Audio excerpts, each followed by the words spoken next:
संभल हिंसा पर बनी जांच कमेटी ने रिपोर्ट सौंपी। लखनऊ में सीएम योगी को सौंपी रिपोर्ट में संभल में अब सिर्फ 15% हिंदू बचने का जिक्र। 1947 में संभल में 45% थी हिंदू आबादी।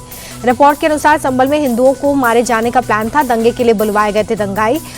तुर्क और पठानों ने आपसी रंजिश में एक दूसरे को मारा। राहुल गांधी की वोटर अधिकार यात्रा में प्रधानमंत्री मोदी को गाली। रैली के मंच से पीएम मोदी को अपशब्द कहे गए। दरभंगा के अतरबेल में हुई थी राहुल की रैली। यूथ कांग्रेस के नौशाद ने करवाया था कार्यक्रम। मोदी को अपशब्द बोलने पर भड़के डेप्यूटी सीएम विजय सिन्हा। बोले कि गाली देने वालों पर कार्रवाई होगी। प्रधानमंत्री को गाली पर बीजेपी आक्रामक। संबित पात्रा बोले कांग्रेस गाली देने वाली पार्टी बनी। बिहार की जनता ऐसी भाषा का देगी जवाब। सीएम फडणवीस का राहुल गांधी पर अटैक। राहुल गांधी का दिमाग चोरी हो गया है, उन्हें राष्ट्रीय नेता कहलाने का कोई हक नहीं। बीजेपी सांसद मनीष जायसवाल का बयान। वोटर अधिकार यात्रा में प्रधानमंत्री के लिए अपशब्द कहे गए। एसआईआर के मुद्दे पर गुमराह करने की कोशिश। केंद्रीय मंत्री चिराग पासवान का बयान। प्रधानमंत्री के लिए अभद्र भाषा का इस्तेमाल स्वीकार नहीं। राजनीति में मर्यादित तरीके से रखनी चाहिए बात। बीजेपी के आरोपों पर कांग्रेस प्रवक्ता पवन खेड़ा का पलटवार। किसी का अपमान करना हमारे डीएनए में नहीं। एमपी के मंत्री विश्वास सारंग का कांग्रेस पर पलटवार। बोले पीएम मोदी को गाली देना आपत्तिजनक। पीएम मोदी को अपशब्द कहने पर शिकायत दर्ज। बीजेपी कार्यकर्ता कृष्णा सिंह कल्लू ने की राहुल गांधी पर कार्रवाई की मांग। कार्यक्रम के आयोजक मोहम्मद नौशाद ने माफी मांगी। कहा किसी ने अपशब्द कहा है तो माफी मांगता हूं, किसी ने मंच से गाली दी है तो गलत किया। 1 सितंबर को पटना के गांधी मैदान में नहीं होगी राहुल गांधी की रैली। गांधी मैदान उपलब्ध न होने के कारण फैसला। राहुल गांधी का फिर से पीएम मोदी पर अटैक। बोले पीएम मोदी हमेशा सीईसी वोट चोरी करते हैं, आने वाले दिनों में वोट चोरी के सबूत दिखाएंगे।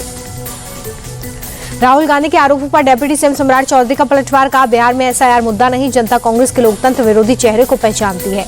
राहुल के बयान पर जेडीयू नेता अशोक चौधरी का पलटवार। का हताशा में ऐसे बयान दे रहे राहुल। पूजा पाल को लेकर योगी के मंत्री नरेंद्र कश्यप का सपा पर अटैक। कहा सपा में महिलाओं के मुकाबले अपराधियों को संरक्षण। विधायक पूजा पाल को लेकर संजय निषाद भी हमलावर। कहा वो दर्द से मारी हुई महिला, सपा को इस हरकत का खामियाजा भुगतना पड़ेगा। ट्रम्प टैरिफ के बीच सरकार का ऐलान। 31 दिसंबर तक बढ़ी कॉटन इंपोर्ट ड्यूटी पर छूट। राजस्थान हाईकोर्ट ने 2021 सब इंस्पेक्टर भर्ती को रद्द कर दिया है। एसआई के 859 पदों पर भर्ती की गई थी। पेपर लीक मामले में अब तक आरपीएससी के 2 मेंबर सहित 122 लोगों को अरेस्ट किया गया है। अदालत ने फिर से एग्जाम को करवाने का आदेश दिया है। जम्मू में मकान, दुकान और कई इमारतें क्षतिग्रस्त। ड्रोन से ली गई तस्वीरों में दिखी तबाही।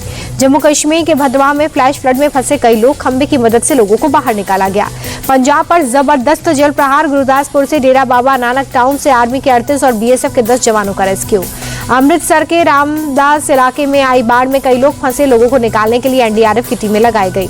सीएम नायब सिंह सैनी ने भगवंत मान को लिखा लेटर। पंजाब को बाढ़ से निपटने में हर संभव मदद का दिया भरोसा। नागपुर में आकाशीय बिजली गिरने से 4 लोगों की मौत। 2 अलग अलग घटनाएं हुई। हिमाचल प्रदेश के चंबा में लैंडस्लाइड। 2 मंजिला मकान नदी में समा गया।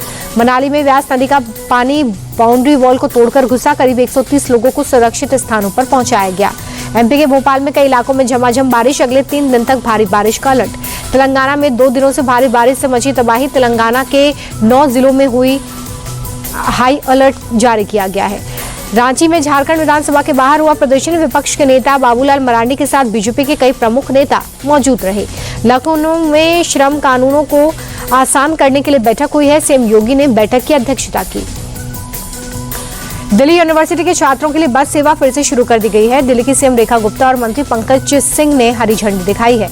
बस सेवा को शुरू करते हुए सीएम रेखा ने कहा है कि बसों की चिंता न आपकी सरकार ने की और न ही कांग्रेस की सरकार ने। पंचकुला के श्री नाडा साहिब गुरुद्वारे में सीएम नायब सिंह सैनी ने की प्रार्थना। बोले गुरु तेग बहादुर जी के 350वें वर्ष के शहीदी दिवस को भव्य तरीके से मनाया जाएगा। नेपाल के रास्ते जैश के 3 आतंकी बिहार में घुसे। पूरे राज्य में हाई अलर्ट। आतंकियों के नाम और स्केच किए गए जारी।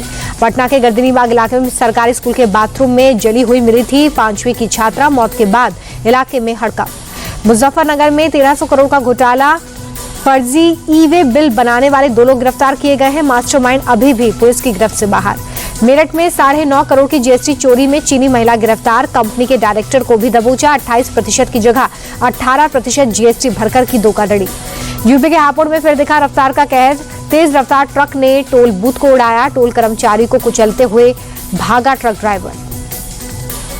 यूपी के मैनपुरी में भीषण हादसा। स्कूल बस ने युवक को मारी टक्कर। हादसे में युवक की मौत। दिल्ली के मंडवली में चाकू से गोदकर युवक की हत्या। युवक की अब तक पहचान नहीं हो सकी है। दिल्ली के महिंद्रा पार्क से 2 अवैध बांग्लादेशी ट्रांसजेंडर गिरफ्तार, दोनों पर डिपोटेशन की कार्रवाई।